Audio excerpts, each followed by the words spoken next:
Hello, everyone. Welcome to the 18th episode of BDC Digital Academy 2020. I'd just like to start by thanking each and everyone who's so far been involved with us with this initiative from Bangladesh Debating Council, whether you've been a lecturer who've helped us with the videos that you've made about specific topics so far, or whether you've been a subscriber, and all of you who are watching right now. I'm extremely grateful to each and every one of you, and it's great to see that this initiative has somehow made its way to the 18th episode so far. And I'm really proud to be able to be involved with this somehow. I hope this lecture will be helpful to all of you. This lecture will specifically be about whipping in debates.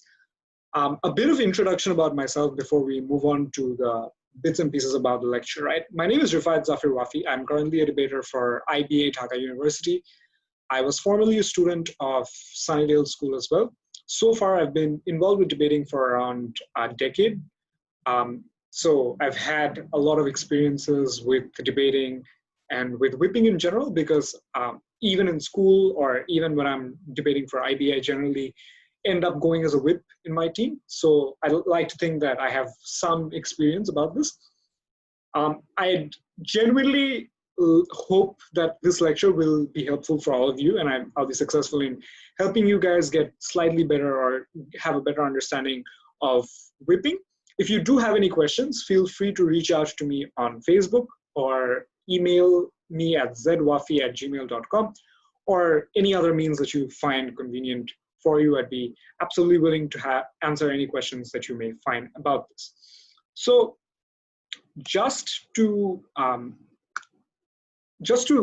give you an overview of what this lecture will cover. So I'll talk about three things in particular. First is I'll have a discussion about the overall purpose of a whip speech, which is to say I'll talk about why the whip speech matters in a debate and what whip speeches are supposed to achieve at the end of them. So this is in context of the fact that each speaker position has different responsibilities attached to it. So it's not just about what those responsibilities are, but it's also important to talk about why those responsibilities exist in the first place. The second and third part of this lecture, we'll talk about specific strategies as in context of like 3v3 debating and British parliamentary debating. So I think the second part of this lecture, which is to say the 3v3 whipping, will be particularly useful to school students in particular, because like school circuit generally has a lot of 3v3 tournaments, and especially with like tournaments such as pre-worlds coming up, I think this is going to be genuinely useful for anyone and everyone who's going as a whip in their team or think that they have questions or confusions about how to deliver whip speeches. So without further ado, let's start the lecture. The first part is going to talk about the purpose of a whip speech. So why is the understanding of the purpose of a whip speech important? And I think this is particularly crucial to have some sort of fluidity in your speech or in your style, or know what you're doing and actively do those things within the debate. So what do I mean? Number one, if you are perfectly aware about what the purpose is or why you're going to say things that you are in a whip speech, I think it's going to help you actively listen to each and everything that you're actually going to encounter within a debate, which is to say everything that you every piece of information that you process within a debate, whether these are things that are said by your own teammate or things that your opponents are saying, you listen with a purpose. You listen knowing that this information will be used to achieve something or used to do something, which is to say you process every single information with a purpose, every single piece of information with a purpose. And I think that in and of itself is particularly important. Second, I think to a large extent, there are a number of different whipping tactics that you'll run into. Like obviously, all of you may have coaches who've taught you whipping strategies differently, or you might encounter whipping videos on YouTube that teach you different sort of whipping techniques, because I like to think that each person ends up developing their own style or own structure as to how they whip. And no matter which structure you follow, at the end of the day, what matters is whether or not you're doing your job as a whip properly. So that is why it's important to understand what your job essentially is, so that even if you follow a number of different structures, like it doesn't matter which structure you follow, you end up getting the job done, because that's the most important thing, right? So it's important to have some sort of structural fluidity, because like even I, as a school debater, looked up to different people and looked up to different whips back in my time. So I followed different people and their styles at different points in my time, and found that if I was absolutely clear of what I had to do, it didn't matter whose style I tried to emulate, as long as I got the job done, right? The third thing that I'd like to emphasize on is that it's important to tie back each and everything that you're saying to sort of like the holistic purpose that you're serving within the speech. So this is to say that you're not just saying things for the sake of saying them, you're saying things with a purpose. And why you're saying them is a crucial link that a lot of debaters tend to miss. And this is me saying this from my limited experience of judging people in school circuits and whatnot. So a lot of times people say things, or people do a lot of fancy comparisons, etc., but they end up missing the most important link. Like, why is this important? Or why are you saying all of the things that you are saying? So I like to think that knowing the purpose, or knowing why you're giving the speech, helps you tie back all the things that you're saying, or all the material that you're covering, or all the weighing or comparison or techniques that you're using, to a broader cause, that this is why I'm saying all of these things. So knowing all of these things is particularly important. That is why having a clear understanding of whip speeches and the purpose it serves is particularly important. So with regards to what exactly the purpose is, I'd just like to point out two things. First is, it's important to emulate the mind of an adjudicator when you're going as a whip. And it's important to think like them, and it's important to do the things that they probably are eventually going to do in the oral adjudication that they are going to provide to you, right? So this is to say, I'd recommend that when you are going as a whip in your team, try to take notes like a neutral adjudicator would do. And this is something that I did. So we'll cover this in more details in the note-taking section of this lecture. But in general, what I did was I took notes, like I wrote down what my team said, I wrote down what the other team said, and even in BP, I wrote down what each and every team said, and try to understand that where this debate is essentially going, or who is winning, or which issues are being won by which team. So this understanding is particularly important, because as an adjudicator, by the time a whip speech is happening, the debate has already progressed to the point where a lot of things has happened, a lot of things have been said, and a lot of speakers have given their opinions out, which is to say, as an adjudicator, I'm probably already having a lot of thoughts in my head, like who is winning, or which issues are important, or which speakers I find more persuasive in nature, etc., etc. So all of these thoughts are probably in the adjudicator's mind by the time you're starting your whip speech. So it is particularly important for you as a whip to envision what the mind of an adjudicator is thinking right now, and design your speech in accordance with the thought process of that adjudicator. This is to say, answer the most crucial questions, like who is winning which issue, or which issues are important, which stakeholders within the debate are important. So answering these issues are extremely important in order to break it down and allow the judge to have a walkthrough towards the entire debate, just like you're doing. This means that make lives easier for them as much as possible by doing the things that they would choose to do when they're deliberating after the debate has ended.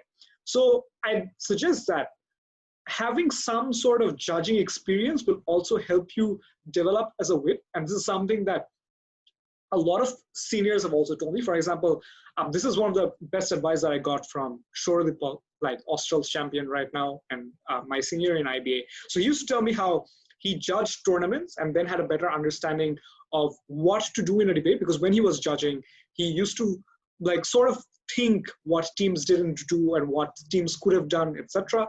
But obviously, those things are better served, those things serve a better purpose when you are a whip and you actually end up doing them and filling the loopholes of the debate, right? So I'd recommend that in order to develop as a whip, also try out judging debates, and therefore try to understand what goes on in the minds of an adjudicator, or listen to feedback and address the criticism that judges have on your overall case, and try to do those things in the whip. So that's particularly important. The second thing is, when I say do the things or that the judge is supposed to do or make lives easier for them. What I essentially mean is tell them how to judge the debate, like what metrics should the debate be judged on?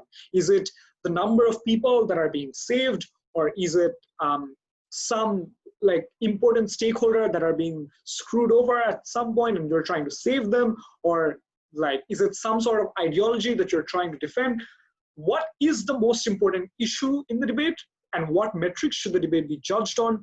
Which arguments are to be prioritized, which arguments are not to be prioritized, which issues are actually relevant to the whole context of the debate, which issues are actually non-issues within the debate, for example, irrelevant within the broader frame of the debate. So those things need to be actively told to the judge within your whip speech for you to achieve the most amount of impact within your speech. The reason why this is particularly important is this sort of gives the judge a walkthrough of what they're supposed to think like. So if you can, to a certain extent, persuade the judge, this is exactly how you're supposed to think, or these are the issues that you're supposed to prioritize, you achieve a better impact in your whip speech. And this is particularly important because obviously when you're saying these issues are important, you are prioritizing your team's issues. So if you say this is how the debate should be judged, you are giving the judge the template metric that your team has set out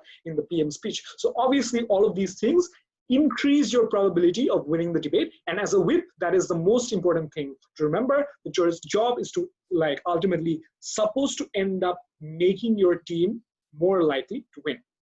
The second thing that I'd like to talk about with respect to the purpose of whipping is to make your team look good. And this sounds very simplistic, but it's really not. In the sense that if you're a 3v3 whip, you're supposed to go out there and say why your frame is the most important frame of the debate, or why the people that you're trying to save are the most important people that are, or the alternative that you're suggesting, why that's the most important alternative, or why other alternatives don't work. So it's always important to remind everyone what your team is doing. And the best way to do that is sort of have a recap of burden fulfillment, which is to say, I generally started my whip speeches by reminding everyone what the burdens in this debate were and whether or not my team actually delivered on those promises, which is to say, when we are prepping, or when we are prepping, we usually start by saying, okay, we have to prove 3 things to win this debate. And when we start our PM speech, we usually carry that forward, right? We tell the judge that we will win this debate if we can prove to you 3 things in this debate, or if we can get XYZ impacts within the debate. So as a whip, the first thing that you have to do is remind everyone whether or not you've delivered on your promises. Like, we've told you this is what we will do. My teammates have shown you XYZ has happened, and as a result, we've fulfilled the burden. And then go on to a detailed explanation of how it has happened. But it's important to start with a discussion on burdens and a discussion on what issues you were supposed to talk about and what issues are actually relevant. So the first introduction that you give in your whip speech is particularly important for you to remind the judge whether or not your team has actually done the right things and delivered on the promises that you actually said you would. So all of these things are important things, right? The second thing in terms of making your team look good is weighing. And this is something that is particularly important with respect to issues that are happening in the debate. So even if you're a 3v3 whip or a BP whip, there are going to be lots of issues within the debate. And at times, you may win certain issues, you may lose certain issues. But it's important to weigh these issues and show which issues are important. So this is to say, if you're talking about clashes, or if you're talking about issues where both teams have directly conflicting opinions, right? How something should be done, or whether something is actually important or not, etc. You need to show why your issues have relatively greater value addition to the entire debate as opposed to your opponents.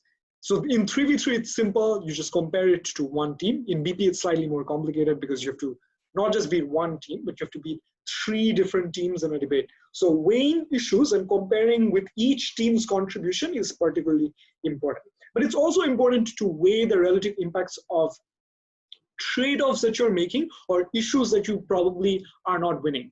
So at times it's okay to not win each and every single clash. So at times it is strategic to win certain things and show why the things that you're not winning are probably not as important compared to the things that you are actually winning. Like, obviously, a debate can't happen where you achieve all the things that are good.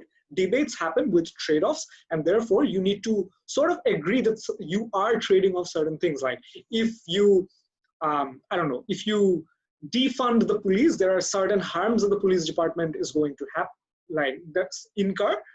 Why those harms are worth it is a relatively important discussion that you need to have. And that these are the things that need to be weighed. Like, these are my benefits weighed against the trade-offs that it comes at the cost of, right?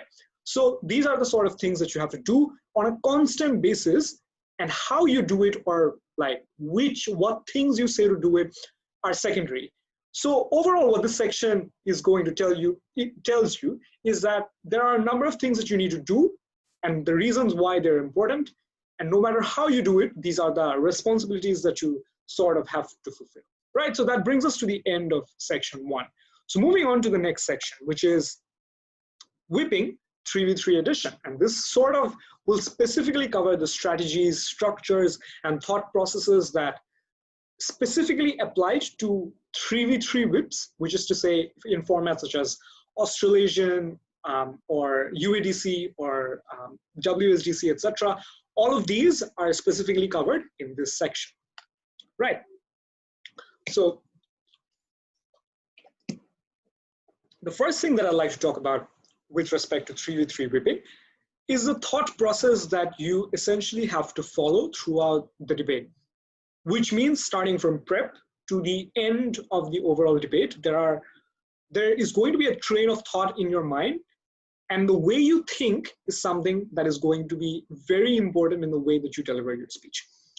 So this part obviously takes into account that not everyone has the same thought process, and thinking is not something that you can essentially teach someone, but I'll still try my best to sort of tell you guys how the thought process of a typical whip should work. And I'll tell you how I used to design my thoughts, or the things that I used to specifically think about in prep or during debates, to give you a better understanding of how you should accordingly develop your instincts, right? So the first thing that I'd like to cover under this is how your thought process is to function during prep times. So when you get a motion, it's important to first cover like the basic parts, right? Like, what are the burdens, what you have to prove to win the debate, what issues are relevant to the debate, what issues are not relevant, etc. Although these are extremely basic and should be done by each and every team, regardless of which member you are, like all members of the team should ideally be doing this, but it is particularly important for a whip to have this understanding. Why is this? Because as a whip, your job is to track the whole debate, like whether or not it's going according to what you guys planned out in prep, or whether or not it's taking a different trajectory and like certain things are going different to what you guys planned, like whether or not the opposition is actually saying things that you predicted or not, right? Or whether or not you took up the right burdens, or whether or not you are actually delivering on the right burdens. So as a whip, it's important to have a bird's eye view of the debate. In order to do that, it's important to be very clear on what your burdens are and what the issues are within a debate. So even though this sounds extremely basic, and this should be done by each and every debater, regardless of which position you're going to, specifically for whips, I'd suggest having an extra care about what burdens you're fulfilling or what issues you're talking about in speech. So what do I mean in terms of burdens? It means that what promises are you going to make at the beginning of your speech? Like, what are you going to try and fulfill? What are you going to take up? So it's particularly important to not bite off more than you can chew, which is to say in motions that talk about, let's say, some sort of social movement, for example, like feminism debates, it's not going to be strategic to say that you're going to end patriarchy overnight, or in racism debates, it's not going to be strategic to say you're going to end racism overnight. So obviously you need to take burdens that are deliverable and burdens that are realistic in nature. So the reason why whips in particular have to like care about these things, because like overall everything you say have to be framed out as clashes or like holistic discussions at the end in your speech. So it's particularly important that you have a proper understanding of what these are, right? Second, is what are the issues and non-issues within a debate. So I'd just like to explain this with the example that I have in the next slide, which is a motion that I've done recently. So I just talk about this, right? So the motion says this House supports the destruction of art that is offensive to minority communities, for example, sexist paintings, sculptures depicting Black people as slaves, etc. So if I were Gov and I got this motion, the first thing I think about is, what do I have to prove to win this debate? So obviously my burdens can be that these sort of violate the safe spaces that minorities have, or I can prove that minority communities are specifically hurt, and I'll have a discussion about the visceral experiences that they go through as a result of having these things. Third, I can also talk about how these artworks often shape up the perceptions of the mainstream communities and how that's generally damaging. So on top of my head, these are the things that I can say. Like, you can obviously specify that or frame them much more nicely. But yeah, those are the sort of burdens that you have to take at the beginning of your speech. The reason why this is important as a whip is because ultimately when you're going to deliver your speech, it's going to be a discussion on whether or not something like this actually happens, like whether or not these artworks actually manage to influence people to the extent that they end up being racist individuals, or they end up being sexist individuals, or whether Black people actually go through visceral experiences when they live in states that have Confederate statues or Confederate flags, etc., etc. So these are discussions that you are ultimately going to have in the form of deadlocks, because these are debatable issues within, these are going to be argued upon issues within the debate, right? So it's important to have that understanding. But the second thing with respect to issues and non-issues within the debate is that ultimately in prep, it's important to understand what this debate is relevant about and what this debate is not relevant about. So in the debate that I actually did, I was Gov, and the opposition tried arguing about memorials and how all of those things will be gone and how you will have no recollection of history. For example, the atrocities that happened in Auschwitz during World War II, or like the sort of problems that Black individuals went through at the time when slavery was happening. So it's important to understand that obviously a non-issue within this debate are memorials or things that objectively recollect art, which is to say, from Gov, you don't have to oppose any and every form of depiction of minority communities. You have to specifically destroy art that is damaging to these minority communities or are offensive to these minority communities. So that delineation of issues is particularly important, and a clear understanding that you must have in prep time, because as a whip, these clarifications have to be constantly made in your speech and have to be shown why the issues that your op might talk about are not within the relevant boundary of this debate, and therefore are unimportant, and will help you frame out certain issues, right? So these understandings are important. So just going back to the previous slides, the third thing that I'd like to think about during prep are the potential deadlocks that you will have, which is to say, if you're a whip, it's important to have a very clear understanding of how the debate is eventually going to pan out, which is to say, having some sort of predicting ability with regards to how the debate will pan out and what your opponents might say and what your team might say in response to this, etc., etc. So with regards to this debate, it's important to, in prep time, have an idea of the sort of clashes that you eventually might have to talk about. So this means having an idea of the sort of things that your opponents might say. For example, if you're Gov, thinking that whether or not these things actually help in the commemoration of art or can be better served through objective pieces of art or whatnot, or ideas, for instance, whether or not these actually end up making communities more racist or sexist in nature, and whether or not the destruction of that would marginally improve the society. So have an understanding of what your opponents might talk about and what sort of arguments your opposition might run in response to the things that you are going to say, and thus have a sort of overall understanding of what deadlocks are going to appear in the debate, as in what conflicting opinions are you going to have in the debate with regards to your opponents regarding particular issues in specific, and have an understanding of how to win those issues. Like, how would you resolve that deadlock? Or how would you win that clash if it panned out in the way that you are thinking? So this is to say, in prep, spend a specific amount of time predicting how the debate will go on, and thus also having an understanding of what you're going to do if the debate goes on the way that you are predicting it to go on live, right? So that understanding is particularly important. So these are the things that you should specifically take note during prep, as it will help you keep track of the debate throughout.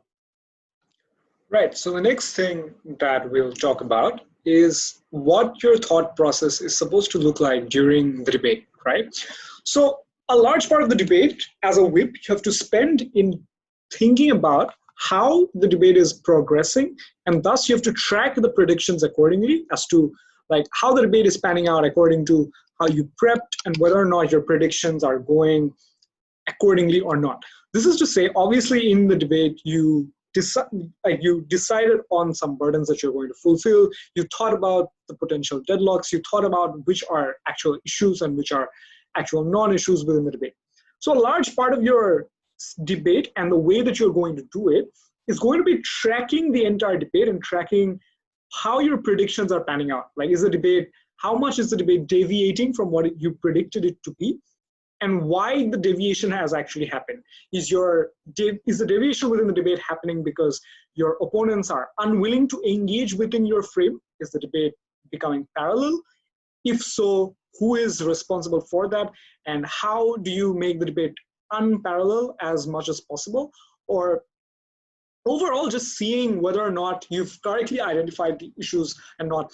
And a large part of your debate has to be about adapting to the needs of the debate. So a lot of times it happens that like certain issues are thought to be important in prep, but as the debate progresses, they become unimportant or they become irrelevant as time passes. So a large part of your note taking has to specifically track how all of these predictions are going and how whether or not the debate is going according to how you planned out and how you adapt accordingly if the deviations happen as a result.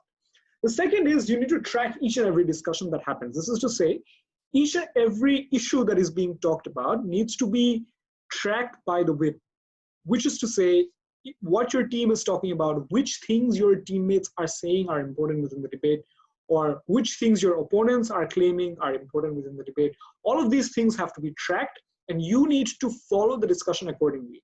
So following the discussion doesn't only mean noting it down, but it also means like having a mental awareness regarding like the criticisms that your opponents may have about your case, for example, saying that their case lacks mechanism. So while tracking the debate, you realize that this is a loophole within your case that you in the whip need to address. Or saying like when the opponents claim that your teammates are being uncompetitive, so from whip, you need to specifically know that you need to show how your teammates have been competitive, or if the criticisms are actually legit and if your teammates have actually not been competitive, it is your job to provide the comparatives in life. Basically do the things that are necessary. But also it's important to track what your opponents claim are the biggest benefits that they're saying, or what your team is claiming that their biggest benefit are. Or also to have an idea of the sort of weighing that your opponents might do as well, in order to understand whether or not you can accordingly have the justifications ready by the time you go as a speaker, right? So overall, the idea here is that you need to follow the debate from a bird's eye view. You need to see what each and everyone is doing and how they're doing each and every one of these things. So if like someone is saying that this is the most important argument and this, like, you need to have special attention to how they're delivering it or what layers they're putting under it, because you need to sort of like rebut or explicitly respond to each and one of these things. So with regards to your response or comparatives or the framings that you give, having a very clear idea of what's happening within the whole debate is extremely, extremely important, because in order to influence the debate this late on, you need to be perfectly aware of what went on before you came to speak. And that in and of itself is particularly important. But second, you need to have an idea of what deadlocks are actually there within the debate and whether or not they are as you predicted in prep. So remember how I told you that you have a thought about potential deadlocks in prep, and you'll have an idea of what the potential clashes might be. In the debate, the predictions might come true or they may not come true. Regardless, you'll obviously have certain deadlocks where both teams are talking about. Like some teams are saying, no, this is the most important way, this is the best way of solving this. Or your opponent saying, no, they're incorrect, this is the best way of solving this. So you need to break that deadlock, right? So both sides are claiming that their methods are the best. You need to show the adjudicator how that deadlock is to be weighed, or how that deadlock is broken, or what exactly has your team shown that breaks this deadlock in favor of your team. And this is particularly important because throughout the debate, you need to have an understanding that what are the deadlocks, or how are these deadlocks panning out, and what you need to say in order to influence those deadlocks to be broken down. And that idea throughout the debate needs to be constantly there on your mind. It just can't be something that you randomly decide 1 minute before your speech, like, okay, fine, this is what I'm going to say, or this is how I'm going to compare it.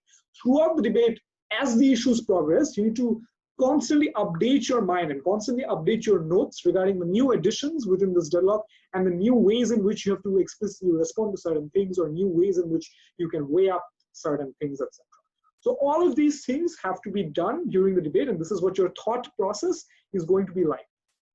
So obviously, even when I tell you that this is how your mind is supposed to work in debates, it may be as such that during the debate, your mind just can't function the way I'm saying that your mind should function. And that's absolutely fine, as long as you yourself find your own way of thinking about things and you find your own way of arranging your train of thoughts.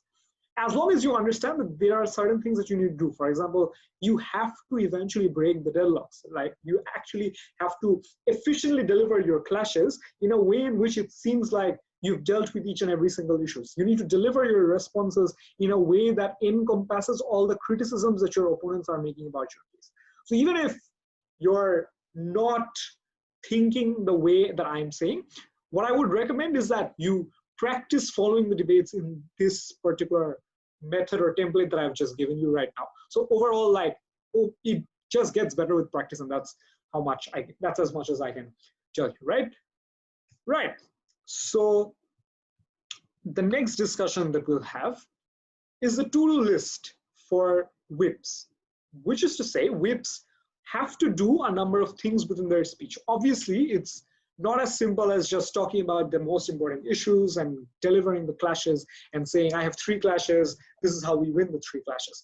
So in your attempt or in the process to win these clashes, you have to do a number of things. And these are the things that you have to do. And we'll go to them one by one, right? The first thing that I'd like to point out is framing.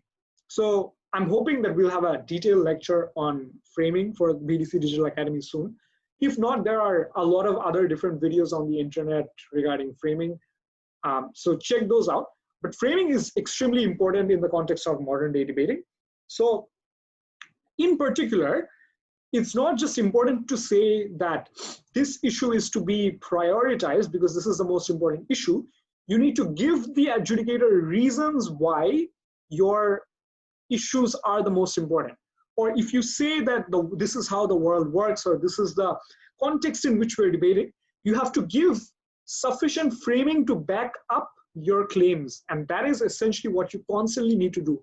So if you claim that this stakeholder is the most important stakeholder in the debate, and they're going through a lot of harms or a lot of bad experiences that we have to fix, you have to give sufficient framing to back those claims up. And you have to give sufficient framing to suggest why your alternative is the most important alternative and why other alternatives may fail.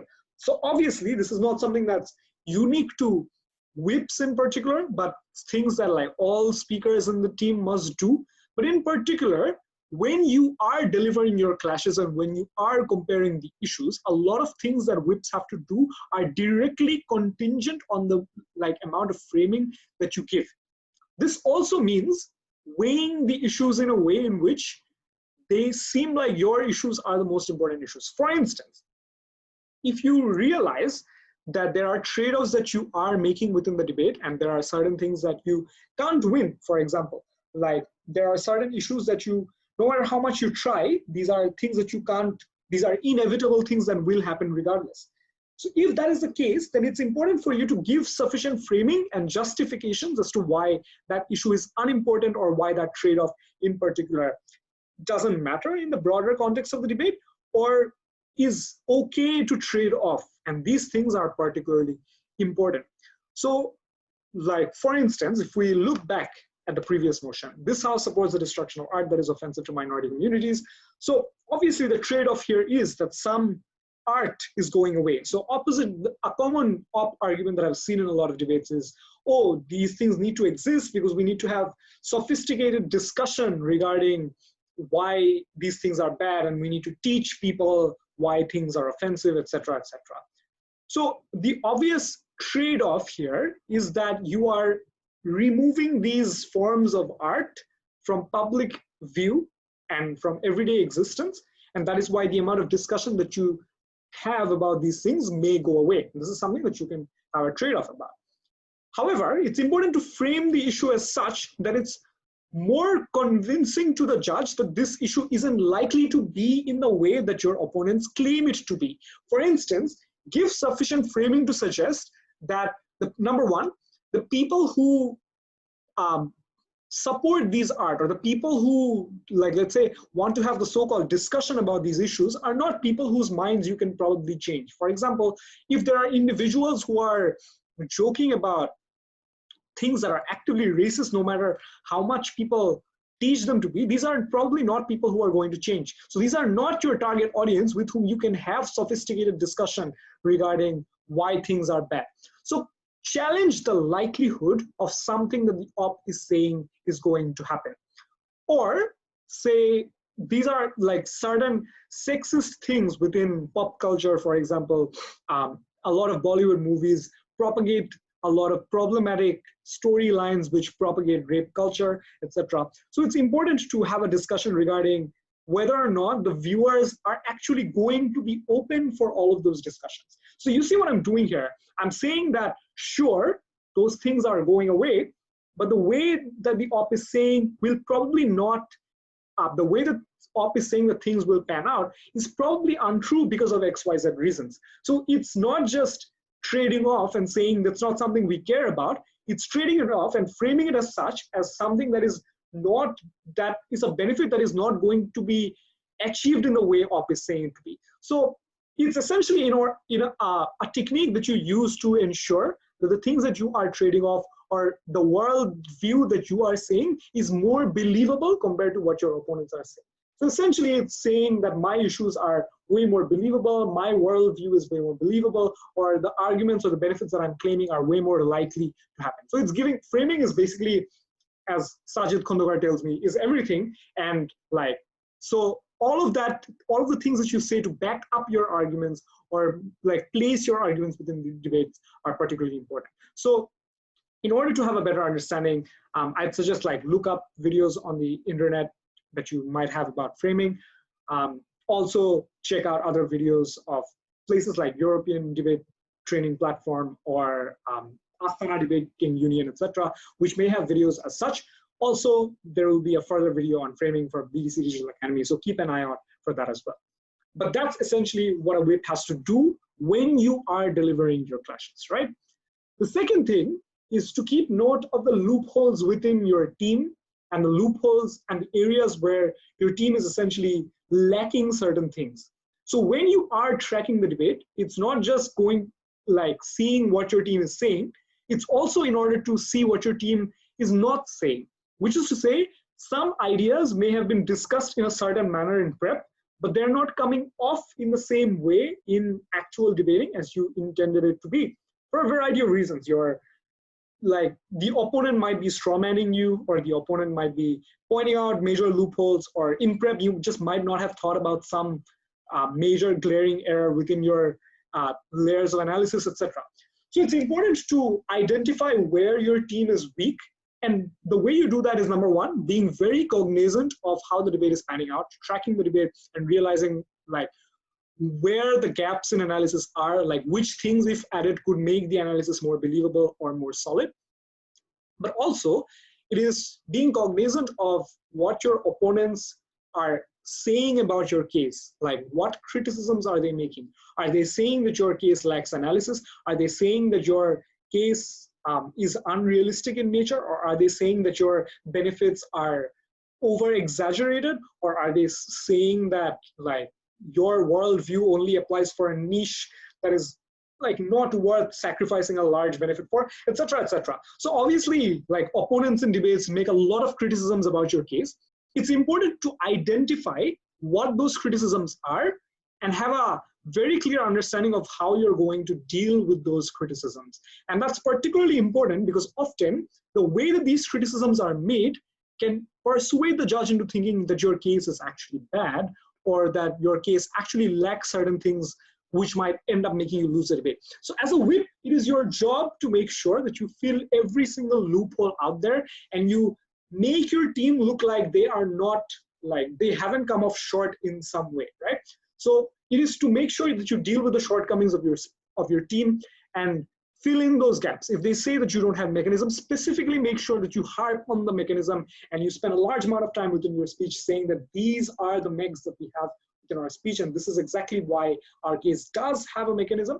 If they claim that your case lacks a realistic element of thought, then show them exactly reasons why your case is realistic, frame accordingly, and say why the world is going to pan out the way that you are saying it's going to pan out. If they say your benefit is too marginal, like, show the exact impacts and the exact marginal changes that you achieve and why they're worth achieving. So like all of those things, right? So when you are delivering your clashes, these are things, these are techniques that you have to incorporate, right?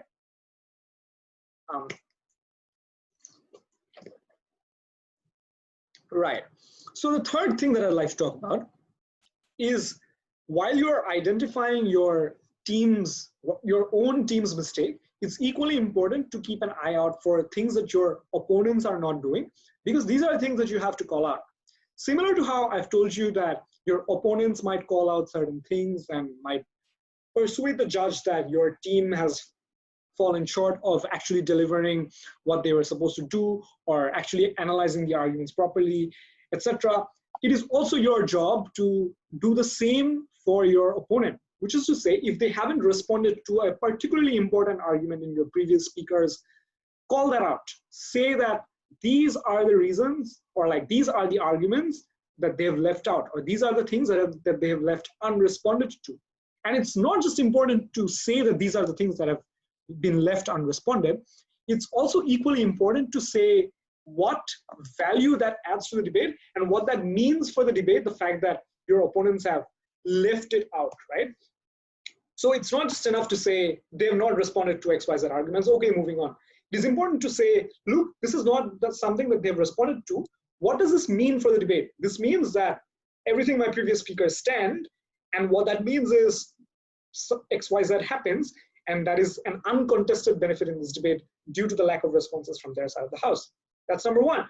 Or second, the same mistakes that you might track about your own team can apply for your opponent's team. For example, your opponent might be the one that has a very assumptuous case. For example, they're not analyzing the things that they're saying the benefits will happen, but are not giving you mechanisms to prove how things will happen, or they're saying that certain actors like the IMF or World Bank will do XYZ, but they're not talking about the incentives of these actors and saying why exactly they will act the way that they're saying will act, right?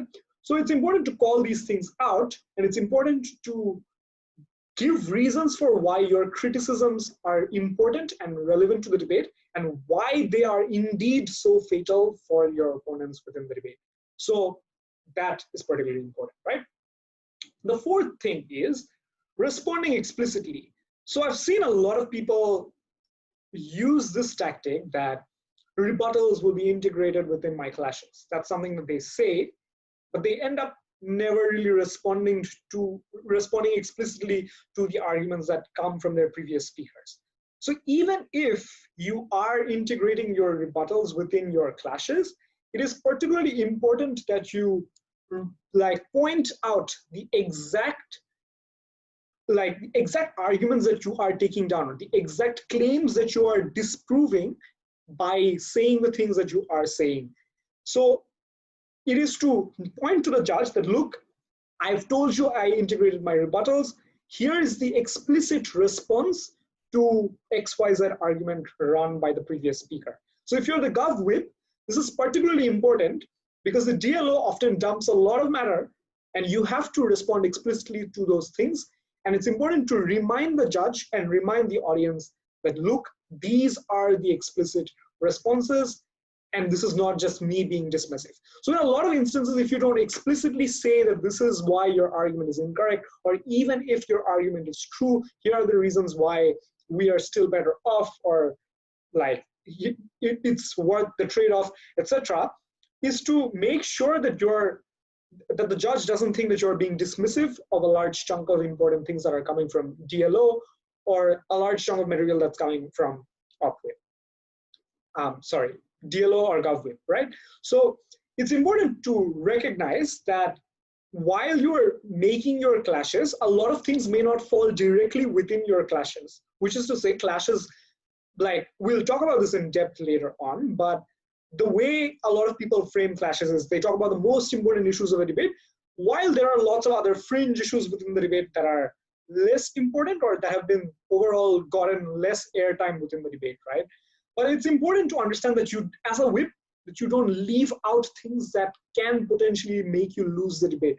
And that is why even if you can't fit things within a clash, the sort of strategy that I follow a lot of times is when I start my speech, I go like, okay, I'll have 3 clashes within my speech, first this, second this, third this. But here, I'll just first give a few extraneous rebuttals to things that I can't really place within any of the clashes. And then I respond directly to things that my DLO has.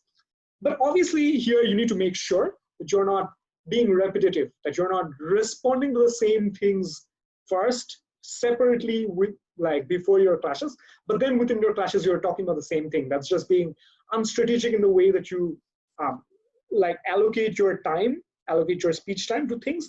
And I'd suggest that you be cognizant of whether or not you're being repetitive or you're actually adding value with the explicit response that you're doing. But also you need to take note that not everything needs to be responded to, right? So a lot of people at times try and respond to every single layer of every single argument that people run. Obviously, you don't need to respond to everything. You just need to like often take out the premise on which the arguments are based on. So for instance, if you disprove the framing of the argument or disprove the premise, you don't necessarily need to respond to an entire argument overall. You just need to say that, look, the world isn't likely to function the way that they are saying it's going to. So like all of that are specific ways of designing your rebuttals and whatnot. But additionally, you can also respond with things like comparisons. Okay, we'll deal with that later in comparison. So that's how you like overall respond explicitly to your arguments. The next thing that I like to talk about is mechanization. So mechanisms are extremely important in debates. And overall, as a whip, I think it is particularly important to highlight on the exact change mechanisms that your case overall had. This is to say, is reminding the judge and the audience that, look, if we're claiming that something has happened, this is exactly how these things will happen, or this is exactly how the change pans out. So overall, it is going to be highlighting the step-by-step mechanisms by how the world actually changes. If you're suggesting some sort of change, obviously there has to be a mechanism involved, and it's particularly important to highlight that within your speech. And very often, debates are won or lost on the basis of mechanisms, where people say that their change will happen, but the debate eventually boils down to who achieves that change best. So mechanization of each and every single argument is particularly important, right? And overall, it's important that in whip, you spend a good amount of time showing how you've mechanized it, or if you haven't spent enough, if you feel like your teammates haven't spent sufficient amount of time mechanizing things, make sure you address that when you're identifying the loopholes of your team, and then you give the sufficient mechanizations within your own speech.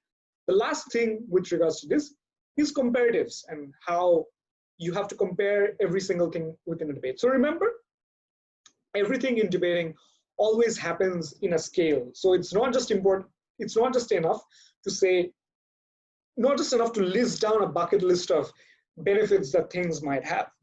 it's important to say that why you're better off compared to your opponents, or if the debate is about making lives better for some minority communities, you need to talk about the marginal changes that you're getting and how you're marginally better off compared to your opponents, and how you achieve all of these changes in real life and whatnot. So remember to always discuss the harms and benefits that each side talks about, and the marginal benefits that your opposition is providing you, for instance, and how they're comparatively less important compared to the marginal benefits that probably you have provided. So all of these things are particularly important, right? So these are the overall to-do lists within a debate. And this, obviously, this part of the lecture is specifically talking about 3v3 debating, but a lot of things that you have to do in BP debating as well, specifically is particularly important with regards to all of these techniques that I'm talking about here. So what I'm trying to explain to you here is that it's not, I'm not saying that you have to first provide framing, then identify loopholes, then do the callouts, not like that. These are all techniques that you can incorporate within your speech. The chronology with which you do that, or exactly where you place these techniques, are completely up to you, and often depends on the way that the debate is progressing, and like you have to adapt the needs according to the necessities within the debate. So obviously these are techniques that you can use and you have to use in different debates. How you incorporate that, we'll get down to that later. But all of these techniques are both useful for 3v3 debating as well as BP debating. So keep these things noted. Right. So the next thing that I'll be talking about is how to structure your speech. And obviously this is something that different people may have different opinions about, and different people structure their speeches differently. But this is the way I used to do it, and I found the most convenient. As a judge, I also found it even more the most convenient when people structure their speeches as such, right? Excuse me. Right, so the first thing is the intro. What do I mean when I say intro? So generally, it's important to start your speech in a way, like it's important to have an impactful intro within your speech. So the way I did it is starting off with some clarifications that are particularly important. That, for instance, the op is claiming something that will work or functions in a certain way, but you disagree, and your team has been constantly trying to say that, but your opponent is constantly telling you that no, this is how the world works. So it's important to, let's say, start the debate with a proper clarification, or give a basic reminder to the judge that, look, this is how the debate is to be judged. So overall, what I found was that in order to, after that clarification, in order to make sure that you have enough clarity in your speech, it's important to give the judges a reminder on whether or not you've actually delivered on the promises that you've made. Which is to say, if you said that you'll fulfill some burdens, whether or not you have fulfilled these burdens, or if you say this is how the debate is to be judged, reminding the judge that, look, this is how we say that the debate should be judged, and in my speech I'll show you exactly why we win on these metrics. At times it is also beneficial to take note of your opponent's metrics and show the judge why you also win, not just on your own metrics, but also on your opponent's metrics, right? So your opponents might say the debate is to be judged on the basis of the number of people that we saved. So sure, take that burden and say, we'll show you how in our side of the house, a greater number of people have access to XYZ benefits, right? So that's the first thing. The second is in terms of giving a proper clarity of regarding certain issues. For example, the opposition might be pushing certain issues that are not really relevant to the debate and forcing you to defend that, like claiming that, no, they have to defend, in the motion that we just talked about a few minutes ago, if your op claims that no, they need to defend the removal of Auschwitz Memorial, which highlight how exactly bad Nazi Germany was, you need to talk about the clarifications in terms of saying that, look, this is not what the debate is about, and these are the reasons why. This is specifically why these are the issues that should be focused upon. Number three is set up the overall frameworks, which is to say, give an idea that, look, these are the metrics that the debate should be judged by. these are the 3 clashes that I'll be covering, or these are the issues that I'll be talking about. So when I say basic framework, I sort of mean it like, remember how prime ministers are asked to give a case split, in the sense that they say, we're going to talk about 3 things today, I'll talk about 2 issues, my DPM will talk about second, third issue. So similarly, as a whip, I'd say you give something like clash split, in the way that you say, I'll be talking about 3 clashes in my speech, and these are the 3 issues that I'll be highlighting, or these are the 3 questions that I'll be answering, or these are the frames in which I'll take this debate to and show you why we win in each and every one of these frames. So that's in terms of the introduction. So the introduction generally lasts about, like, I don't know, 1 to 1.5 minutes at best. So make sure that you're not just saying random things in your introduction just to have a flashy intro and just to like sound like you're saying a lot of English that sounds nice, but aren't actually adding value. So take note that a lot of speakers tend to spend a lot of time, and I myself am guilty of doing that a lot of times, that I try to say a lot of things that are rhetorically perhaps sound, but are not adding much value to the debate as a whole. So following these things gives sort of a structure to your speech, and make sure that your intro is done efficiently without spending a lot of time on useless rhetoric, right? Right, so the next thing that we'll discuss is how the clashes are to be delivered. So one of the common questions that I've seen a lot of people ask me is, how do you identify the clashes within a debate, or how do you understand that this is something the clashes are? So the way you do that is you take note of the overall debate and what are the issues being discussed. So obviously, some arguments are going to have a common premise or some degree of commonality, in the sense that they're going to be talking about either like best way of solving it, and your mechanism suggests that you have the best way of doing it. So there you have a clash regarding how to best achieve the change that is given above. Second is you talk about, for example, you divide in terms of the impacts and principles. And this is something that a lot of people have done. And this is a very simplistic way of like outlining your clashes. So the way you do it is by sort of saying that, look, these are the principal discussions that we had in this debate. And the first clash will overall have a discussion on the principles discussed within the debate. So this is something that I did a lot of times when I was in WSDC, and this sort of helped navigate through the minds of WSDC judges, because they sometimes like to like cluster principles together.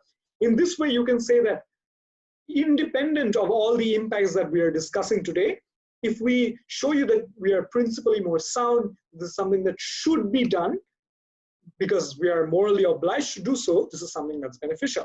So thematically, principles and impacts are something that you can also use to identify clashes.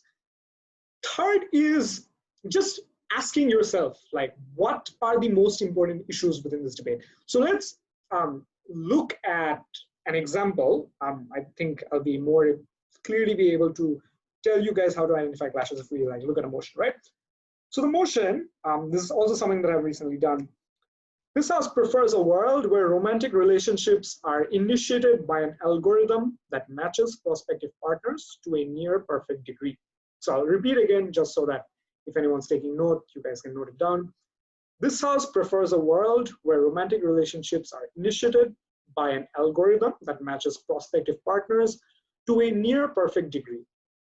So let's say you are government here, and let's say you're opposition here, and let's say so far there has been a lot of discussions regarding whether or not what makes relationships, what increases the overall quality of relationships. Is it the algorithm, or is it the natural progression with which you go through life and whatnot? So overall, this is an important issue, and you realize that this is a clash because both of these things are talking about, let's say, the same outcome, or both of these things are talking about the same theme, right? But what increases the quality of romantic relationships, whether or not it is knowing for sure that this is a person that you are going to end up with, and thus living with them and like trying to figure out your problems and whatnot, or whether it is naturally trying to experience different relationships and finally being able to navigate that, okay, fine, I have failed in relationships because of XYZ reasons, or I think I'm incompatible with individuals of this personality, and I should therefore end up with someone like this. So it's about proving which side overall highlights or maximizes the quality derived from a relation. So in a lot of instances, clashes can be derived from the fact that they have common outcomes, or both sides are trying to reach the same end point, but with different modality. So the discussion is whose modality is better. That's number one. But number two is often the outcomes that you want are also different at times. So overall, you want to make sure that your outcomes are the best outcomes, and you give sufficient reasons for why they're. So that's in terms of identifying clashes and how you can pinpoint the clashes before actually delivering them. So now moving on to the actual delivery of clashes and how you do these things, right? So a very simplistic way in which I did this is follow this basic structure, which is they said, we said, why we win, and where does this debate stand after this clash. So this is to say, when you have identified a clash, you note down everything that your opponent said under this. So what your opponents might have said, what they're trying to achieve, or how they're trying to achieve this, etc., etc. You're saying a lot of other things in response or on the opposite side of the spectrum, and you're saying that no, we disagree with our opponents. This is indeed the best way to do these things, right? So obviously you are both going to have conflicting opinions on what you guys say with respect to each different issue or each different clashes, right?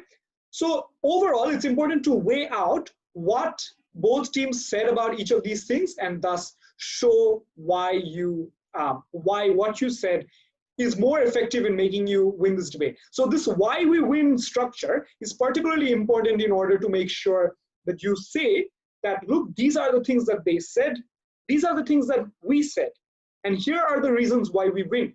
So in the third section, you say the reason why we win is because, number one, either like using any of the tools that I've given you in the to-do list and showing why your arguments have, I don't know, greater marginal benefits, or affect more number of people, or are more important, or should be prioritized in XYZ metrics. So obviously all of these reasons can be used to justify why you win the clash.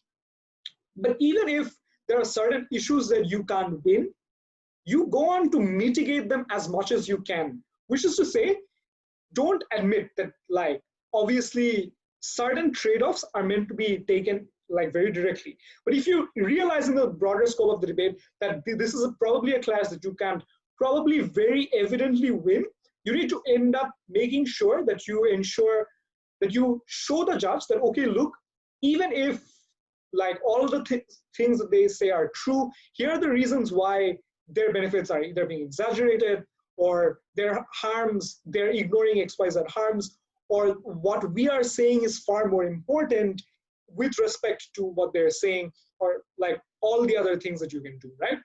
So overall, these are the things that you can do to mitigate the issue as much as possible, or to outright win the issue.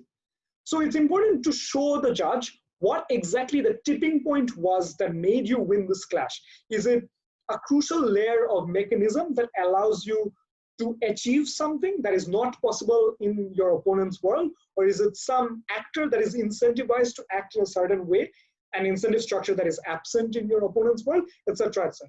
So all of these things need to be specifically pinpointed that these are the reasons why we win this clash. But the last layer, and this is also particularly important, is that you need to, at the end of showing why you win this clash, you need to show where the overall debate stands right now, which is to say, explaining why, like, you winning this clash is important in the broader scope of the debate. Like, sure, you won this clash, but why is it important for the debate? Or what does this mean for the debate? Or if you've proven the principal clash, what does this mean for all the outcomes in the debate? So, like, this is a technique that often is very commonly used in AWSDC, is that people like win the principal clash, or whips win the principal clash and say, look, if we win this clash, and if this clash goes to side proposition, we've shown you how, irrespective of the harms that we can accrue as a result of doing this, or whether irrespective of the feasibility of this action, we should do this because this is the morally right thing to do. For example, in WUDC 2016, there was this debate about allowing Black individuals within America, or African Americans, to have a separate state of their own. So the PM in that debate was Boseo, and the way he framed this debate was that, look, these are the reasons why Black people were harmed, or their resources were taken away, or their ancestors were hurt and their family trees destroyed, etc., etc. So this is why they principally deserve statehood, and no other form of reparation can directly equate to the harms that they go through. So it doesn't matter whether or not they have, it doesn't matter whether or not we can create as much benefit as possible, or whether or not the state runs properly, or whether this has XYZ economic utility, etc. In principle, this is something that we should be doing. So this is something that you can say, and this is a very clear example of what you can say at the end of your clash, right? So this is something that you can probably use. So that brings us sort of to an end of how you deliver your clashes and how you can structure your clashes in a certain way. So I hope this was helpful. The last part of your speech has to be a summary. And obviously, this is not as simple as saying, okay, summing up, we have talked about XYZ things, I've delivered XYZ clashes and said why we win. It has to be a bit more nuanced in the way that you need to remind the judges, again, whether or not you've delivered. So at the beginning of your speech, you've said that we've taken up XYZ burdens. At the end of your speech, show the judge that, look, we've proved this because we've proved XYZ things, or we've proved all of these things because we've managed to show you how these mechanisms are realistic in nature, etc., etc. So overall, this is one technique that you can use. The second thing that you can use is you can talk about best case, worst case comparison. And this is something that's very useful for overall comparatives and weighing. You can talk about the best case scenario of your opponent and the best case, and compare it with the best case scenario of your own team, which is to say, saying things like, look, even in their best case scenario, these are the benefits that are not accrued. In our best case scenario, these are the benefits that you can accrue. It is also important to sort of show that even in your worst case, there are some guaranteed benefits, for example, that you're accruing that your opponent can't probably accrue even in their best case. So there are a number of comparisons that you can do. It's like your best case with your opponent's best case, your worst case with your opponent's worst case, which is to say that even in our worst case, it's not as bad as the opponent's worst case, or showing how even in your worst case, there are some guaranteed benefits that are not accrued even in your opposition's best case, right? But overall, also talking about how likely are each of the cases, like saying that, look, the worst case on the opposition is far more likely to happen compared to the worst case on our side of the house, or the best case in our side of the house is much more easily accessible compared to the best case scenario in the opponent. But lastly, similar to how you gave a justification of where the debate stands now at the end of each clash, it's also important to remind your judges where the debate stands now at the end of your speech. Given that you've proven all of these things, given that you've responded to all of the material that your op has talked about, given that you've done all of these best case, worst case comparisons, what does that mean for the whole debate? Or why does that take you in a winning position? Or why does that give you a marginal upper hand over your opponents? These are discussions that are particularly important, right? The next thing that I'd like to discuss is note taking. So in the slide here, you can see a template that I've given in the way that I used to take notes. So what I would recommend is that obviously everyone has their different styles of note taking and like write with different things. Some people use like 20 different colored pages with 20 different colored highlighters with 20 different colored pens and are very organized. Some people just use one white page and use that. Some people write on a copy. But this is something that has worked for me, so I'd recommend that you try this out in order to be more organized and in order to also structure your thoughts accordingly. So I used to keep a page like the one you can see outlined in the slide. to keep track of the entire debate as it progressed, which is to say, keeping track of everything that the government and opposition is talking about, or the affirmative and negative teams are talking about, like writing down each and everything that your previous speakers are saying. This means both for your own team as well as your opponent's team.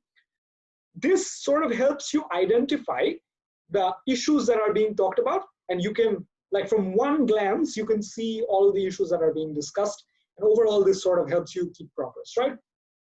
Second, it also helps you like identify if your team has missed out on anything and like whether or not you need to fill in certain loopholes.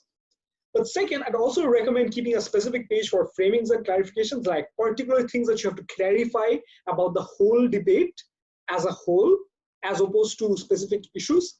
It's important because generally these are clarifications that you have to make in order to like bring down or break down messy debates and dumb it down for the judge or the audience.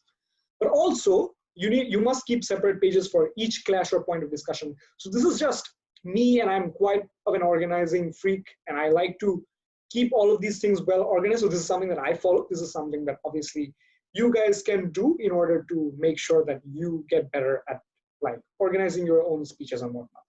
So that sort of brings us to the second part of my lecture, which is 3v3 whipping. The third part of my lecture will be more specifically, specifically tackling the strategies that whips in BP debating have to use. So let's dive right into it. The first thing that you need to understand is the core difference between the responsibilities of a BP whip and the responsibilities of a 3v3 whip. So obviously it's quite obvious, right, that the 3v3 whip only has to talk about why you're better off compared to one team and why you're beating that one team that you are talking about, or why your issues are, basically the reference point of your comparison is just one entity.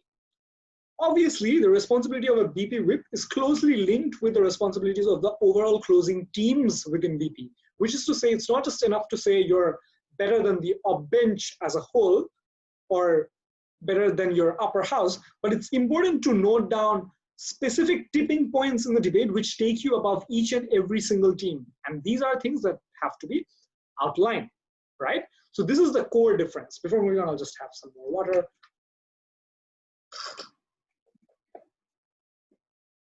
Right. So that being the core difference, this is something that you should be keeping in mind when thinking about BP whip, in order to just remember that it's not just important to differentiate from your direct opponents, but as a whip, you have to make comparisons with each and every team and show why you're coming out on top.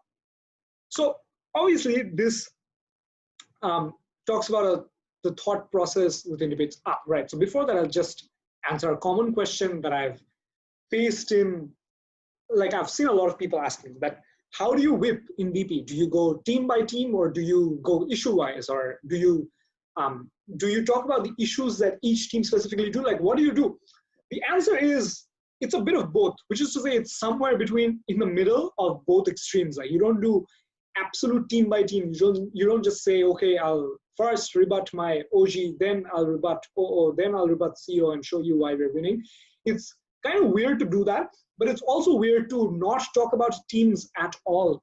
So obviously it has to be a mix of both, in the sense that you need to talk about issues that are within this debate and like issues that are placed in the debate, but at the same time also have a clear understanding of like what are the exact contributions by each of these teams and point out while you're discussing. So a lot can be done in the sense that the way I do it is I talk about important issues, but at the same time, I make sure I respond explicitly to the speakers above me, which is to say, if I'm CG Whip, I recognize that I am directly responsible for rebutting, and I'm the only member in my team who can respond to member of opposition. So you need to ensure that there are explicit, direct responses to member of opposition if you're closing government whip. But at the same time, if you are discussing about the broad issues within the debate and overall placing your extension within the debate, you also need to talk about what each team had to say about this particular issue, which is to say, I can talk about a holistic issue, like, for example, the motion that we were discussing in the past about relationships being decided by an algorithm. You can talk about that if you're closing opposition, for instance, in the debate, and your government said the algorithm is necessary, if your opening government said the algorithm is necessary to benefit these sorts of people, if your closing government talked about this algorithm is specifically important to ease the pain of breakups, etc., and this is something that we want to avoid, obviously you still have to specifically give credit to each team for bringing up those issues, but at the same time, going issue-wise makes more sense because it helps you organize more clearly in terms of the chronology and like give you a better answer. Like if you're organizing your speeches, for example, like let's talk about the quality of relationships and which side does that better. So you then talk about what your team had to say about the quality of relationships that you, like for instance, get to explore or get to learn or get to like go with people who you're not maybe compatible with and learn things about different personalities. Now let's talk about things that the upbench had to say in this issue. So with respect to this issue, opening government said XYZ things. These are the reasons why they are wrong, or these are the reasons why we're comparatively better off. But also, with respect to this issue, closing government said XYZ things, and this is why we're better off. So it's like saying within an issue, discuss things that both teams talked about, and thus specifically address which part of the issue tackles which team. So it is also advisable that when you are breaking down issues that have been specifically only brought about by a team, point it out to your judge that, look, I'll be talking about this issue, and this issue was specifically brought to the debate by closing government. So in a way, I'll be directly engaging with the case that was provided by closing government in this debate, for example, right? So it's important to respond explicitly, but also point out to your judge when you're discussing at which point, like what exactly are you discussing, or what value is your response adding, or why are you giving that response, right? So that's the answer to one of the most common questions that I've encountered regarding BP whipping. Next, let's talk about the thought process. So obviously we've talked about the thought process in terms of 3v3 debating. It's also important to talk about the thought process regarding BP debating. Obviously in prep, like some of the basic setup that is applicable for 3v3 whipping is still applicable here, in the sense you still need to give the basic setup as per what you have to prove, which stakeholders are you going to talk about, or which mechanisms or which context are you going to debate in. All of these things are obviously important, but at the same time, it's important to, if you're, let's say, if your opening government, like try and predict what materials your opening government might already talk about by the time your closing government case comes about, and the manner in which you might have to extend it. So the potential deadlocks here are not just with your opponents, but it's also about like a deadlock in terms of differentiating who actually managed to introduce or who actually managed to deliver the argument better. So it's about thinking of ways in which you can differentiate yourself from your upper house, and thinking of the obvious arguments that the opening government might bring about if you are closing government in a prep time, and thinking of the ways in which you can additionally extend or additionally like uniquely differentiate your arguments. But it's also about knowing how to like break down the opponent's case, in the sense that obviously the same logic for deadlock still apply, like certain issues will have conflicting opinions. It's important to recognize how you break these deadlocks down and how you win these conflicting opinions. Third is, you need to specifically understand how to place your extension with regards to the whole debate. Like obviously it's not just enough to randomly bring something new to the debate if that isn't important with the whole debate. So obviously if you're bringing up an extension, it's important to, in prep, have a discussion with your teammate, like how are we going to show that this is important, or how are we going to weigh this as opposed to all the harms that the opposition will talk about, or what are the exact ways in which we can make our team seem important. So I believe like these are things that the whip specifically should be cognizant of during prep. During debates, obviously the same thing for 3v3 applies in terms of keeping track of the whole debate. So this does not just mean keeping track of your own teammate or keeping track of the opposition.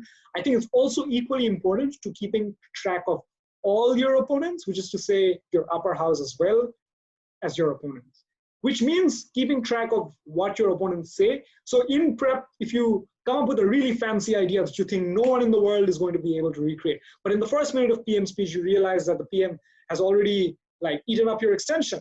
So obviously this is something that's going to be harmful for you. So tracking the debate overall helps you to have a constant list in your mind that these are the things that I can still continue to extend on. These are the things that have already been covered by like my upper house. So these are the things that I should probably leave out. So constantly tracking the debate is particularly important in order to beat every single opponent. And I cannot stress this enough. You need to beat every single one of your opponents in BP, right?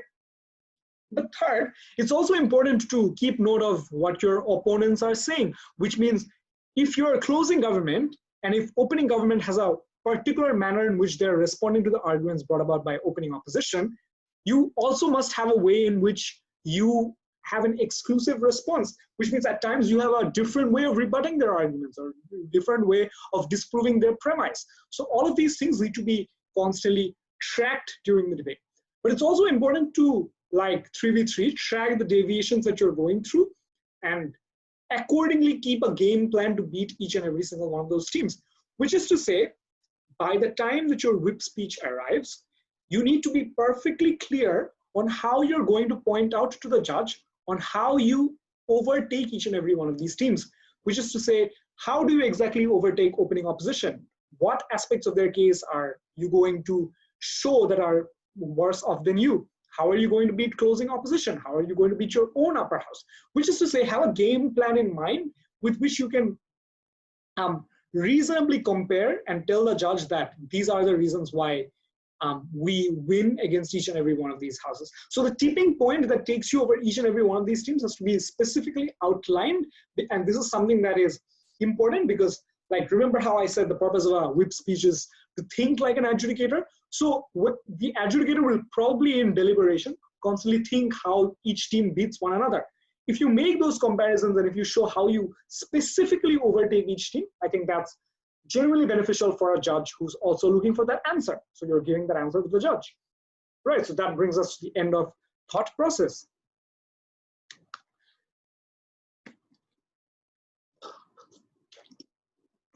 The next thing that I'll talk about in details is placing your extension. So this is already something that I mentioned that you have to do in prep. So let's talk about extensions, right? And this is closely linked to overall the job of a closing team.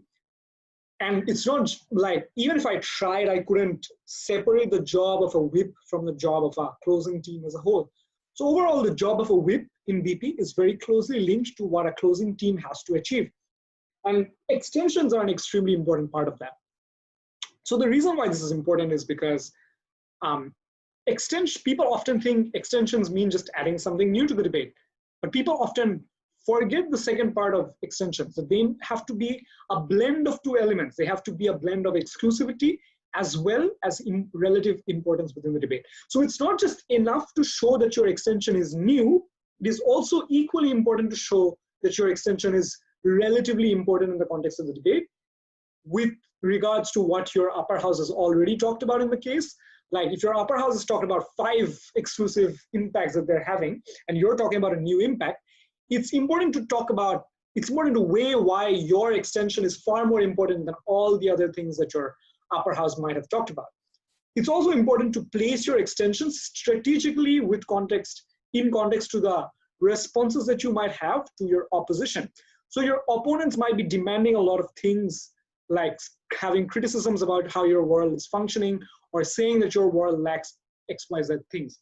So your extension has to be has to incorporate all the solutions that your opponents, or like some solutions that your opponents are seeking from the debate. So that is particularly important.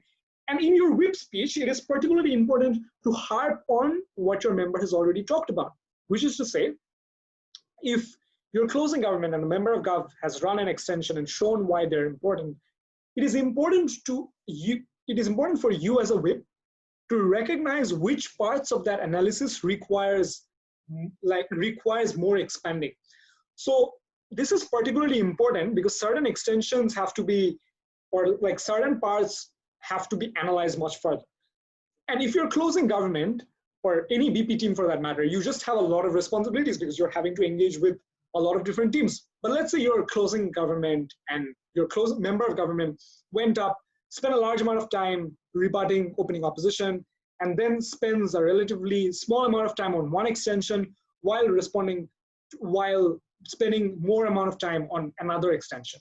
So your job as a whip is to first identify which extension is the most important in the context of this debate. So obviously at the end of closing oppositions for a speech, you'll have a better understanding of that, in the sense that the way they rebut to your arguments, or the way they talk about your arguments, or the criticisms that they have about your case is going to give you some idea about what the debate requires at that point in time. So if the debate requires you to harp on that extension or give far more illustrations to make your extension seem more believable, do that. If at the end of your member's speech, the most important thing is to draw exclusivity from your upper house, then do that. If the most important thing at the end of your member's speech is that like they have shown exclusivity and they've shown why these things are like directly breaking down the opposition's argument, but they fail to show why they're important, so do that. So it's similar to how you identify the loopholes within your own team and you like make sure that all of those loopholes are covered up, which means if certain extensions are not given enough time, make sure you give time strategically and you expand on that far more. If you realize that the judge is buying your extension or your extension is being very persuasive in the context of the debate and your opponent doesn't really have a response to it, then show why not having a response to it is particularly fatal, and exactly show how that extension is the most important contribution to that speech. Right, so overall what I'm trying to conclude that your extension can't just be exclusive or can't just be important. It has to be a blend and somewhere in between. And obviously, this is something that you should incorporate within your thought process in prep, your thought process in debates, or even when you're delivering your speech. This is something that has to be exclusively hammered on and therefore is of particular importance to ABP Whip. The next thing that I'd like to talk about is just give you a recap of the to-do list that we talked about in 3v3 whipping, because the techniques that we sort of used are sort of the same and you still have to apply them even when you're a BP whip. So obviously all of these things have to still be incorporated within your speech, right? So first thing, and I'd just like to give you a BP version of all of these things and what they mean, right, in the context of BP debating.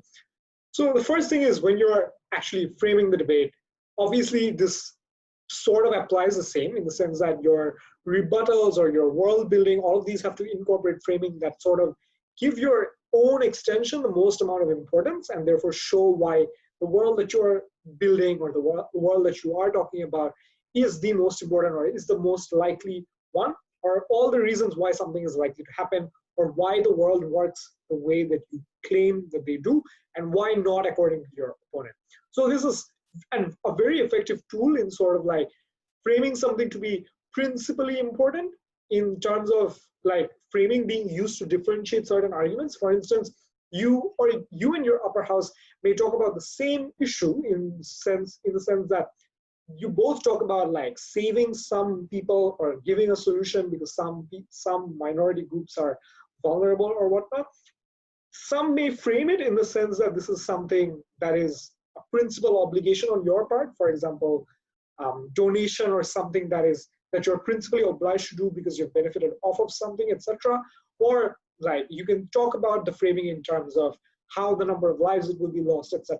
So I'm just like throwing examples on top of my head here, but the point I'm trying to make is that even when you're, let's say, at a dead end and you're trying to find ways to differentiate your argument from your upper house, framing is a very effective tool that you can use to sort of incorporate it, and that's why it's particularly important. But it's also important because when you're particularly in lower house, you have like a lot of things to rebut because you have the entire op bench to rebut. So not all arguments need to be responded to. Certain arguments can be framed out if you disprove the premise, and if you prove that the very premise on which that argument is based upon is not or is unlikely to ever going to function in real life.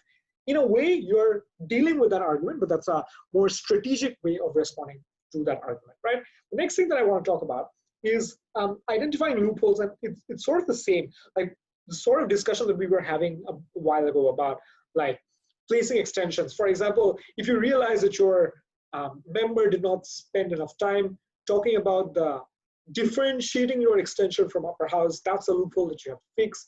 If you realize that your team lacks mechanism, that's something that you fix.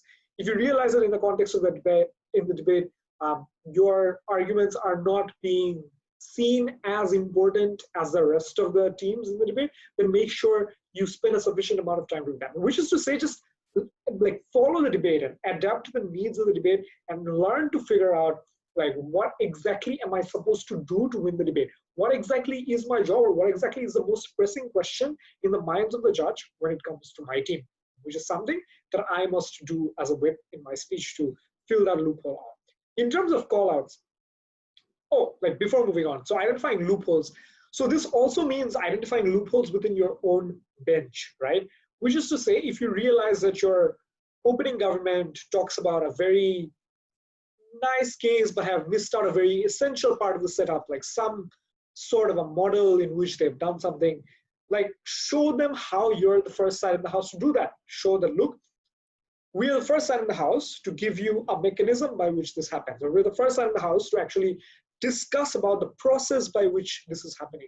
So identify loopholes within your bench, and that can be strategically maneuvered to like give your side extra brownie points by harping on how you're the first side in the house, or you're the only government team to do that within the gov bench. So that sort of like gets you an edge over your upper house. So in terms of call out, so like naturally, like 3v3 whipping, you also have to keep an eye out for things that up bench didn't do overall, and like push burdens on them. These are things that they have to do, or these are things that they have to respond to, and things that they haven't done. So all of these things are more or less similar.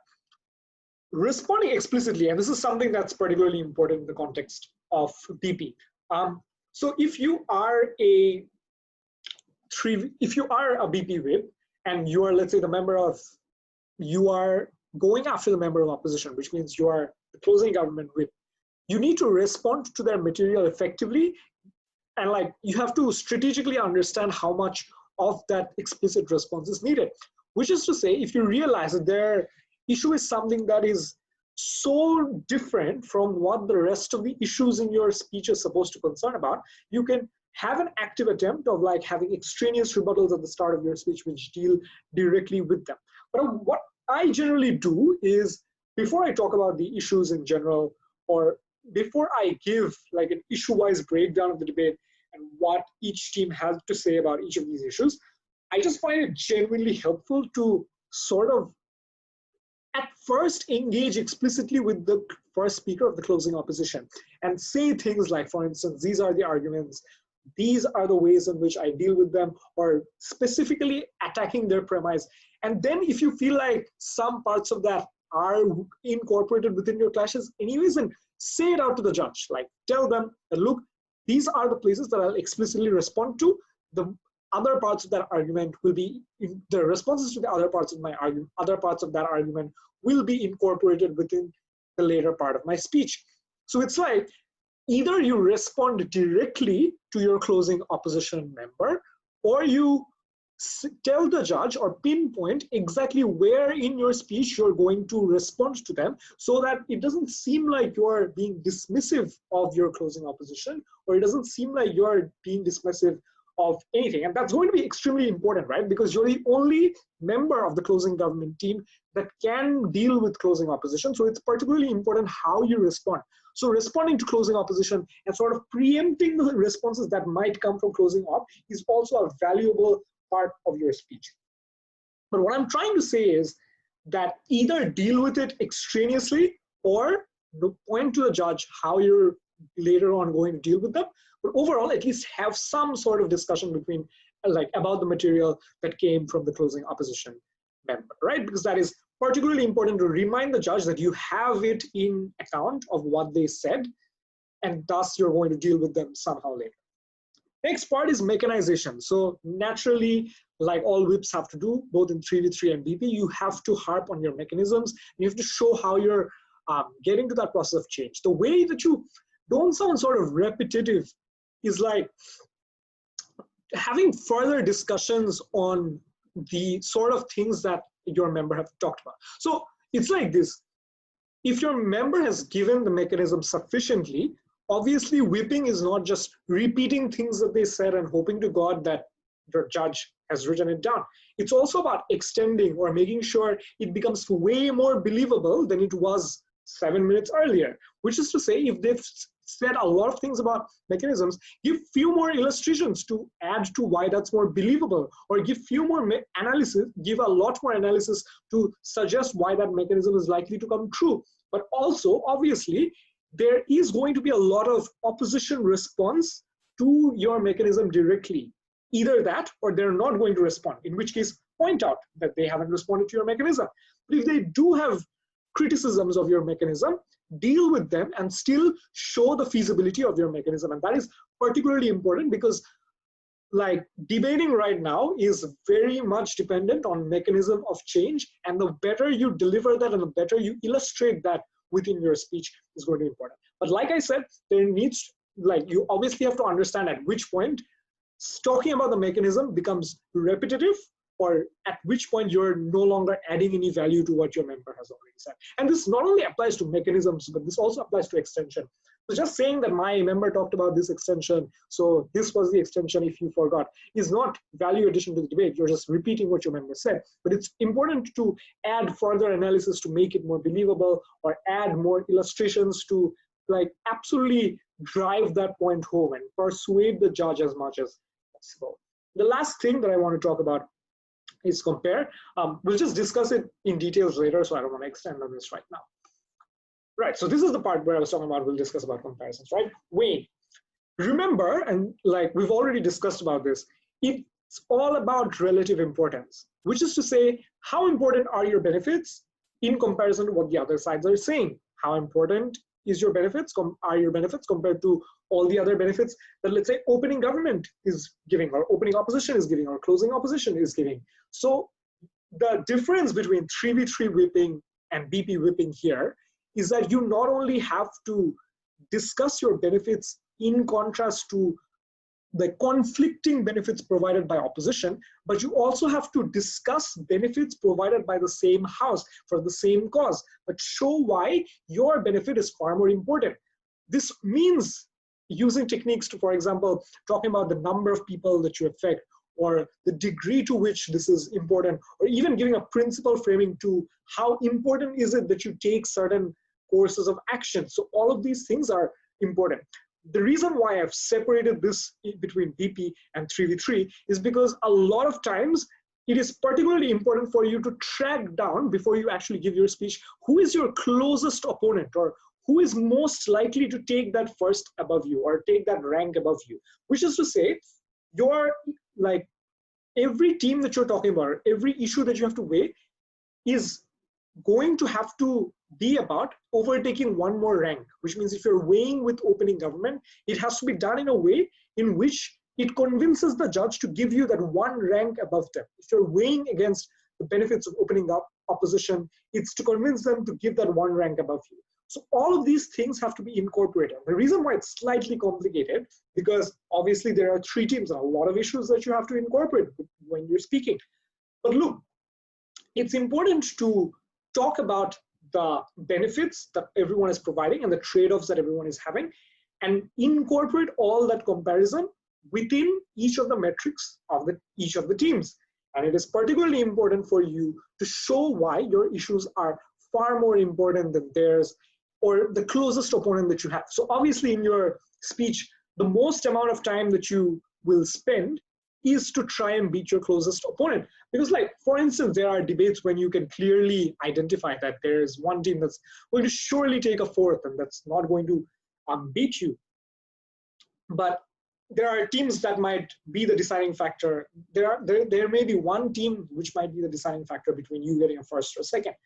So it's about identifying that and spending the most amount of time weighing very detailed pieces of analysis and showing who does what better, or why anyone gets it better. So similar advice for 3v3 whips as well, that place it in the metrics of your opponents. In this case, you not only have like 2 opponents, like 1 opponent, but you have 3 different opponents that you have to A. But also it's about justifying the trade-offs and justifying things that you are not responding to, which means in BP, you have 7 minutes, you have a lot of things to talk about, you have 3 teams to talk about, which means you'll obviously not be talking about everything and you'll not be responding to everything. So what you're not responding to has to be weighed and showed why they're not important. And that is a crucial piece of analysis that a lot of teams or a lot of speakers often miss out. So this is extremely important to incorporate within your whipping. The next thing that I want to talk about is addressing the criticisms of your case. And this is particularly important because your extension is going to be given by your member. And this is obviously not going, your member is obviously not going to be able to deal with all the criticisms that all the houses may have. So this means that whatever the other sides are accusing your case of in terms of giving you POIs or in terms of like direct opponents that you may have in debates, just make sure you deal with each and every one of these things. If these are legitimate criticisms, then deal with the weaker areas of your case and extend on that. Make it seem like that area is particularly, like that area was never sort of weak and you always had that part covered to begin with. Or if they are illegitimate or unimportant criticisms that the other sides are making, then explain why they're unimportant.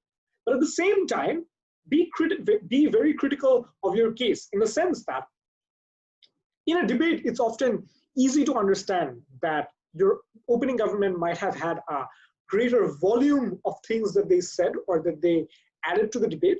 But it's about making sure that debates are not just like, obviously judges don't just give debates on the basis of like the volume of arguments that are there. There has to be a discussion about the relative importance that is done by weighing. But obviously you need to deal with the loopholes that you think are there, that your case might be contingent on that one extension and all other things might have been taken by your upper house. So it's important to deal with that weakness and show exactly why that extension, is particularly important, right? So for all of these reasons, we think dealing with these criticisms in whip is particularly important. So before your speech, you have to be very clear in terms of what you're going to tackle and what not. The last thing that I want to cover is in terms of note-taking. So this is particularly important in BP because there's a lot of notes to take. So it's important to make sure that you don't jumble things up. So there needs to be a clear distinction of what each team says. And the reason why this is important is because you're going to obviously track what opening government is saying, even if you're closing government. It's because a lot of things that you might not have thought about in prep, opening government might end up hinting at them, but never really analyzing them. So you see a scope of extending that material there, and you immediately write that down. You see that your opening government has left out one crucial loophole, you write that down. This is something that we can capitalize on. This is something that may help us like pull that extension and sell it as ours. So that's something that's particularly important. Also with regards to extensions, if you want to have a better understanding of extensions and what to do with them or how to come up with extensions or how to deliver your extensions, the video I'd recommend is Picking and Selling of Extensions by TechWay10. This is, you can YouTube it, and this is very helpful. This has helped me a lot in terms of understanding how to place my extensions and whatnot. So have a look at that. But yeah, going back to what I was saying.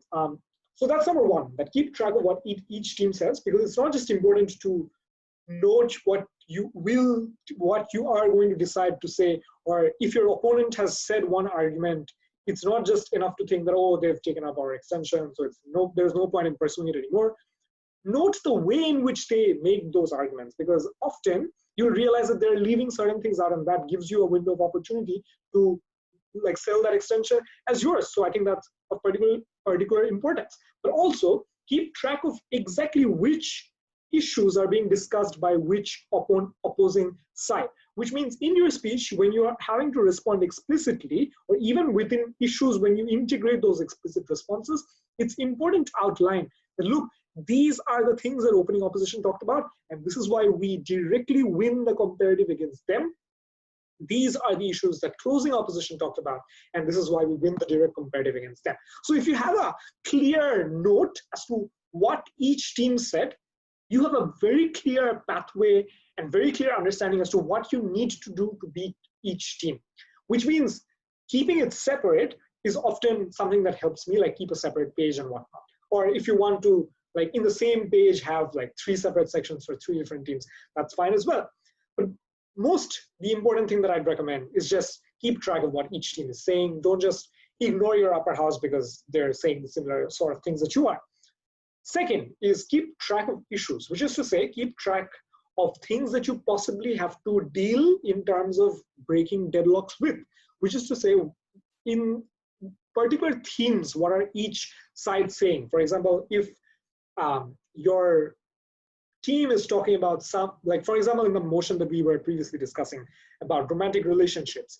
So for instance, what each team is saying in terms of the experiences that people go through in terms of breakups is a particularly important thing to keep in mind, because this is something that you have to either show why breakups happen better in your side of the house, or you have to mitigate by saying these are harms that we're willing to concede because this makes individuals more better human beings because they learn how to deal with relationships, etc., etc.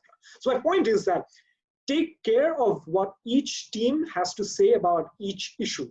So this is different from separating what each team says. This is also keeping a page where these are the issues that have been discussed. So in terms of these are the potential issues that I will be delivering in the form of clashes or issue-wise discussion. So this is relative. Number 3, in terms of clarifications and framing, so similar to 3v3, just keep a specific page where you can specifically outline why the particular framing that you provide is important to understand the overall debate, or like certain clarifications with regards to issues and non-issues within a debate. The last thing that I'd like to say is keep a separate page for your partner's speech. And this is particularly important because this gives you the ability to, let's say, highlight things that you think they have underanalyzed and you have to expand on more, or like highlight things that you think are going to win you that debate, and therefore this is something that the framing of your entire speech must be focused on, etc., etc. So all of these things are specifically meant to highlight. So the entire purpose of note-taking, the reason why this is a part of this lecture, is because note-taking just generally makes lives easier for whips. If you take better notes, that's going to be reflected in your speeches. If you take jumbled up and messy notes, it's going to end up reflecting in a messy speech. So obviously you want to avoid all of these as much as possible. So that sort of brings us to the end of our lecture. I hope this was helpful so far. The concluding remarks that I just like to make is give you some further advice in terms of how to improve as whip. So the first thing that I'd like to say is go forward and check out some other YouTube channels like European Debate Training Platform or Astana Debating Union, or the other videos of BDC Digital Academy to overall improve as a debater, but also understand intricate concepts such as framing or strategy, or understanding how to respond effectively. All of these things should be covered in these debate-related channels. So a lot of things that I've talked about are techniques that I want to use as whip, but in order to have a better understanding of these techniques, you must look at specific videos. Like if I spend a lot of time on this video would become longer than it already is right now, so I probably don't want that. The second is a lot of people ask who to watch or which debaters to learn from. So personally, I have noted down 3 individuals who've helped me out in terms of watching their debate videos have helped me understand whipping better and helped me develop as a whip. So Shoradip Paul, Mubarak Wasi, and Sharmin these are 3 of the individuals that I particularly look up to in terms of they're like some of the best whips that I've seen out there. And like you can look at their debating videos in Australs, UADC, ABP, etc., and see how they deliver their whip speeches and learn or like emulate their style in a sort of way. There are other debaters as well, like a lot of people that I mentioned, like Vinu Goswami or Arth Mishra, etc., etc. All of these are great people. Basically, just look at great debaters or great whips and try to see what they're doing and try to see like whether or not how different your own style is from their style and like the sort of ways in which you can get better, right? Third, I'd like to say is that obviously there are going to be different techniques that each people are going to teach you, like your coach will obviously teach you something else. I'm telling you a different technique. Different speakers that you're going to watch on YouTube are obviously going to have different techniques of whipping. What I would suggest is try out different whipping techniques in different tournaments or different practice sessions that you have, because over the years, I've realized that sticking to one style isn't something that's going to be very good for you, because at times you need to adapt according to change. And a lot of the biggest problem that a lot of people face is transitioning from 3v3 to BP. So have a clear path, like work in your mind whether what strategy you're going to follow when you're going as a 3v3 whip, or when you're going to alter formats from a 7-minute to an 8-minute speech, etc., etc.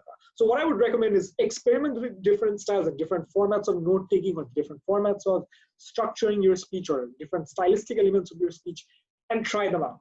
The last thing that I want to end with is check out the other videos of BDC Digital Academy, because this so far has been a wonderful lecture series, and contains videos given by a lot of people that I genuinely look up to. A video that I would specifically recommend if you want to have a better understanding of BP is watch Shoradeep Paul's video in BDC Digital Academy of BP judging. So given that whip speech is particularly supposed to make lives easier for an adjudicator, if you have a better understanding of how BP judging is to be done, you will just have a better understanding of the things that you as a whip need to do to make lives easier for adjudicators. But also, if you want specific insight into issues, like subscribe to our YouTube channel and keep in touch. Thank you very much, everyone.